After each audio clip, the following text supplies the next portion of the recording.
आणि आता पाहणार आहोत टॉप 9 मोठ्या बातम्या।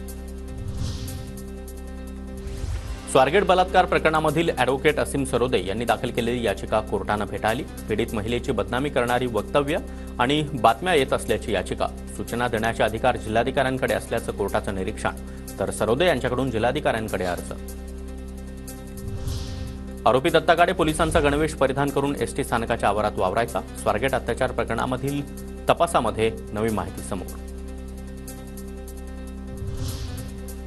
अक्षय शिंदे एन्काउंटर प्रकरणामध्ये सरकारकडून उत्तर नाही। पोलिसांवर गुन्हा नोंदवण्यामध्ये टाळाटाळ।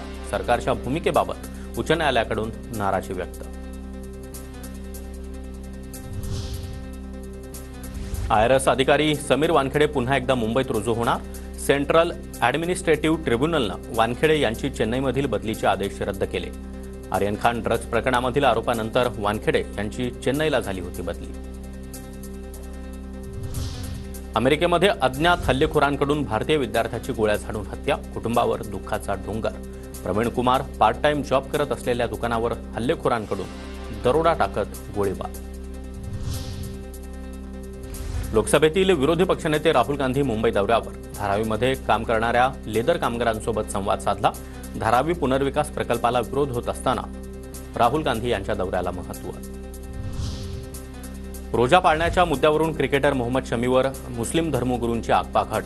शरीयतच्या दृष्टीनं मोहम्मद शमी गुन्हेगार। मुस्लिम धर्मगुरू शहाबुद्दीन रझवींचं वक्तव्य। मुंबई ते कोकण खासगी बस भाड्यामध्ये 30 ते 50% वाढ। साध्या बसचे तिकीट दर 700 वरून 1200, तर एसी बसच्या दरामध्ये 2000 पर्यंत वाढ। शिमग्यामध्ये कोकणात जाणाऱ्या प्रवाशांचे हाल होण्याची शक्यता।